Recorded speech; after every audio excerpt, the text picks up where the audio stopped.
Todo el mundo, usted que nos está escuchando, yo, cualquiera, sentimos estrés, angustia, ansiedad ante cualquier cambio. Sin embargo, a lo largo de nuestra vida vamos a tener que enfrentarnos a infinidad de cambios, algunos voluntarios, otros involuntarios. Cambio de casa, cambio de trabajo, de pareja, de situación del país. De repente vemos las noticias y hay una guerra que no está en nuestro país, pero está al lado, amenazando. ¿Estamos preparadas para adaptarnos a los cambios? Hoy ponemos este asunto sobre la mesa y lo vamos a analizar desde el punto de vista de la psicología con nuestra psicóloga del equipo de Isabel Moya, Sonia Sepulcre. Muy buenos días. Hola, muy buenos días. Hoy hablamos de la adaptación al cambio y deberíamos empezar por entender qué es realmente. ¿Qué entendemos por adaptación al cambio? Sí, creo que es un muy buen comienzo, además de comentar que los ejemplos que has dado en la introducción de este podcast creo que es muy interesante porque realmente son cambios diariamente y que muchos de ellos nos llegan de manera totalmente involuntaria y que no tenemos control de ellos. Todo el día nos tenemos que enfrentar a cosas, o sea, tomar decisiones ya, adaptarnos, no escondernos, ¿no? Pero cuesta. Entonces, lo que entendemos realmente por adaptación al cambio, aunque sí que existe un concepto bastante relacionado como tal a la adaptación al cambio, tendríamos que tener en cuenta que lo que hemos comentado, que es algo constante y diario en los que nos estamos adaptando constantemente a situaciones nuevas. Aunque muchas veces estamos tan sumamente habituados a esta adaptación que no somos realmente conscientes de que realmente estamos adaptándonos. ¿Todo lo que estamos haciendo es adaptarnos en nuestra vida constantemente? Pues tendría como su doble respuesta, sí y no. ¿Por qué comento esto? Porque, a ver, las personas somos obviamente seres totalmente cambiantes, por lo que todos los días estamos viviendo situaciones novedosas respecto a días anteriores, aunque estas novedosas a lo mejor no son iguales para todo el mundo. ¿Y tienen que ser especialmente impactantes para que haya que adaptarse? No sería algo necesario. Obviamente sí que es verdad que cuanto más impactante o más relevante sea esa situación a la que nos tenemos que enfrentar o adaptar, mayor necesidad de hacerlo se genera. Es decir, sería como proporcional a mayor complejidad de la situación o a mayor dureza de la situación, mayor adaptación al cambio necesitamos para poder sentirnos bien. Entonces voy a volver a la pregunta inicial, porque además los psicólogos, las psicólogas utilizáis mucho ese término, ¿no? Cuando es desadaptativo ya empieza a ser problema y hay que tratarlo. Pues vamos a ver si somos o no adaptativos. ¿Cómo podríamos definir entonces esa adaptación al cambio? Sí, perfecto. Entonces la adaptación al cambio la podríamos entender como la capacidad que tenemos las personas en acomodarnos a una nueva situación y buscar una estabilidad en esta. Acomodación y búsqueda de la estabilidad. Dos conceptos a tener muy claros, pero vamos a darles más, porque estas adaptaciones siempre son adecuadas o podemos adaptarnos de una manera que no es demasiado buena para nosotros. Pues me parece una muy buena pregunta porque realmente es necesario tener ciertas herramientas y ciertos recursos para que ante una situación que la sintamos como amenazante, compleja, dura, como hemos comentado antes, poder sortearla sin demasiados daños o consecuencias negativas. Esto es verdad que muchas veces se entiende como resiliencia, que sería la capacidad que tenemos para superar circunstancias complicadas en nuestro día a día.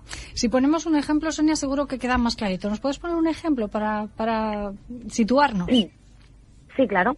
En este caso, a mí este concepto de adaptación al cambio y de resiliencia siempre lo he imaginado como si fuéramos un camión, básicamente. Pensar en este momento en un camino de campo que tienes bastante llanura, pero de vez en cuando pues nos encontramos con algunos baches, algunos hoyos inesperados y otros que sí que los esperamos, pero con un poco así de turbulencia en el camino. Un camión cualquiera, cuando pasa por estos baches, en función de tanto los baches como del propio camión, o sea, de los amortiguadores, podría pasar diferentes situaciones. Por un lado, por ejemplo, si tenemos un bache grande y profundo y el camión tiene unos amortiguadores bastante rígidos, seguramente lo que pasa es que la rueda se rompa y nos quedemos con el camión dentro del bache. Sí. Porque no se ha conseguido sortear, sino se ha hecho como un estancamiento en ese bache.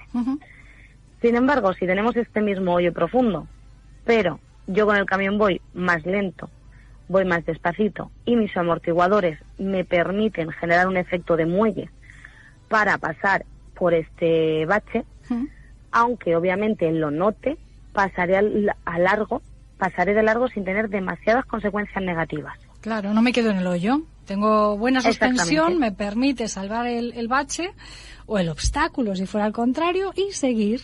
Qué buen ejemplo, qué metáfora tan bonita y qué gráfico, ¿no? Para hacernos una idea de lo que es nuestra vida, a fin de cuentas. A ver si lo he entendido bien. ¿Significa esto entonces que la capacidad de la adaptación al cambio es cómo nos enfrentamos a las situaciones difíciles? Exactamente. La idea no sería evitar pasar por las situaciones, porque realmente en el ejemplo del camión, que yo digo que para mí me parece como un ejemplo muy, muy claro y muy gráfico, realmente no estamos evitando pasar, sino lo que estamos haciendo es pasar por ellas, pero enfrentándonos para que al pasar tengamos menos consecuencias negativas o efectos secundarios. Y obviamente para ello, pues por supuesto que hay algunas estrategias para trabajarlo y mejorarlo, porque muchas veces nos planteamos, sí, perfecto y estupendo. Sé que tengo que intentar amortiguar, pero ¿cómo lo puedo hacer? Pero el hoyo está ahí, da miedo, claro que sí. Pues danos esas estrategias que nos pueden ser muy válidas, algunas por lo menos que podamos ir haciendo en el día a día para adaptarnos al cambio. Los recursos que vamos a comentar para poder ir trabajando y desarrollando pues en nuestro día a día van a ser 4 principales, aunque los 3 primeros quizás sean de mayor relevancia para empezar a practicarlos al menos. En este caso se empezaría con el primero, que es la gestión emocional, que desde hace unos años sí que es verdad que es un concepto que está bastante de moda, lo cual me alegro para que empiece a tener esa visibilidad e importancia. En este caso, la gestión emocional, ¿de qué trataría o cómo se haría? Sería trabajar, obviamente, con la gestión de nuestras emociones, identificándolas, naturalizándolas y saber cómo funcionan para poder trabajarlas ante situaciones complicadas. La gestión emocional no trata de controlar las emociones, porque obviamente son emociones adaptativas, son emociones buenas, pero sí que trata de identificar cada una de estas emociones y saber cómo gestionarlas, sin bloquearlas, simplemente naturalizándolas. Ajá.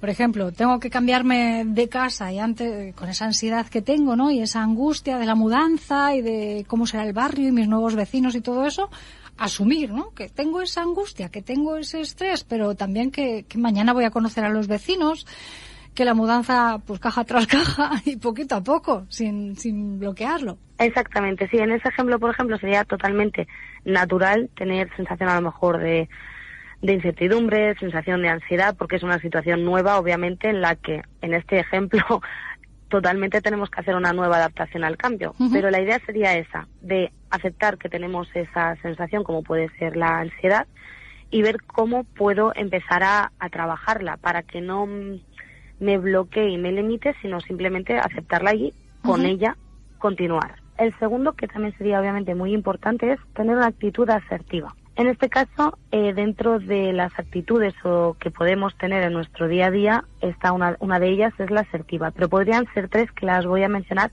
por encima al menos para que a nivel de contexto nos queden claras.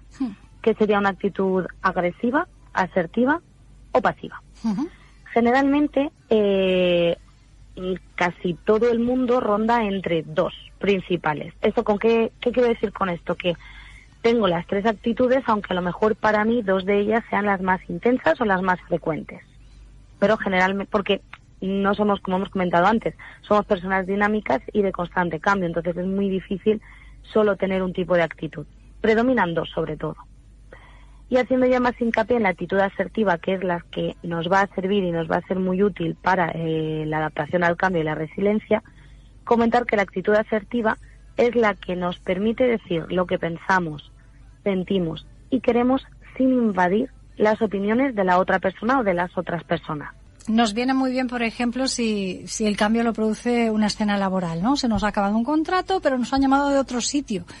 Llegamos y en un primer momento pues podemos tomar esa actitud asertiva, que sería la adecuada, y no la agresiva, si vemos que los compañeros, el jefe no es el que nos hubiéramos imaginado o hubiéramos deseado, ni siquiera la pasiva, ¿no? Entre las 3, mejor una actitud asertiva, diciendo las cosas, pero sin invadir la opinión del resto. ¿Es así? Exactamente.